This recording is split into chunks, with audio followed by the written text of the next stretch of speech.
Hi guys, I'm going to be answering the questions that were written to me on my Instagram story today, this week, I guess, as my video. And the first question is, what is the scariest thing you have ever done?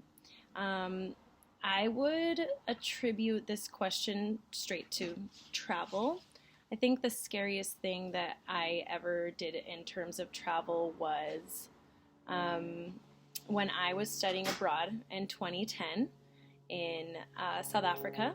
I took a trip with a group of girls. I think there was 7 of us to Botswana, and we had been advised by locals that on this one stretch of our bus trip up the country, where we had connecting bus routes, to not get stuck in one of the towns.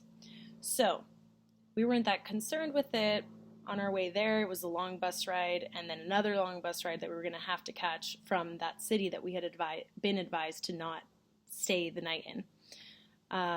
And that first bus ride was, just really long, hot weather. These annoying guys were like bothering us and just being too much with us. But one of the girls befriended one of those guys and was chatting with him, and he was a local, I think, from Botswana. And we got off the bus, and of course, our bus is late to the bus depot, and the connecting bus we were going to catch there has already left. So we are stuck in this predicament of knowing that we had been advised to not stay in this town that was considered by locals to be dangerous for us foreigners, which really was the only city I remember feeling or hearing any great sense of concern around when I was there, when I was in South Africa. And, we had to make a decision. Do we stay in this town that we've been given specific, recommendations about to not stay in terms of our safety? Or do we find a way to get out at all costs? Well, a couple of the girls were very, very scared of staying and having something happen because we had been specifically told to not stay there. And this guy that the girl in our group had befriended on the bus had given her his number. So immediately she comes up with a plan. I'll call this local guy. Maybe he'll know someone that can drive us the rest of the way. And the rest of the way was maybe like 6 hours or something, but it was afternoon.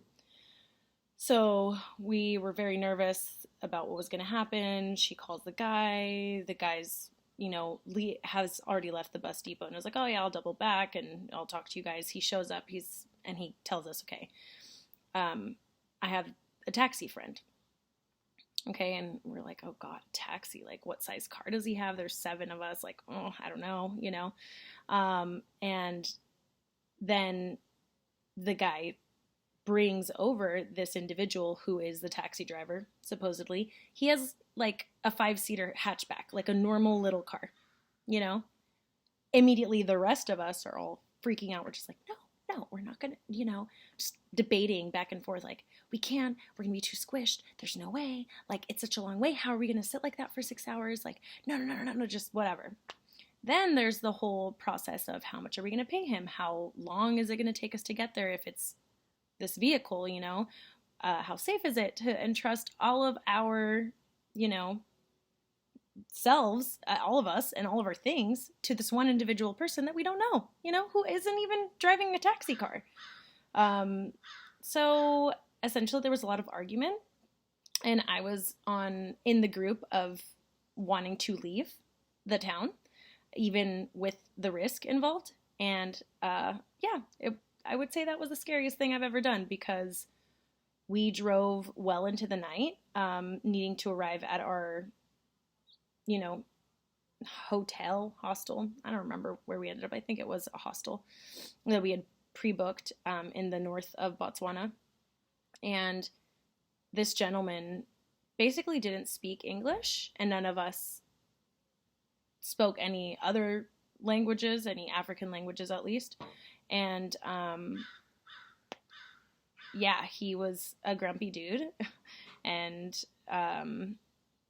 he told us on the way there that if we hit a elephant in the night because Botswana is flat.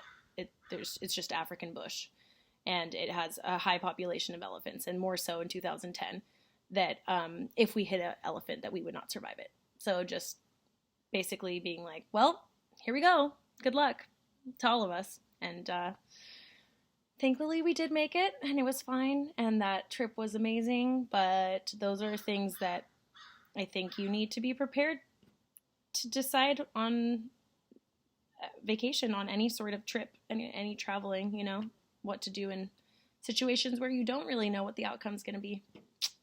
So that was question 1.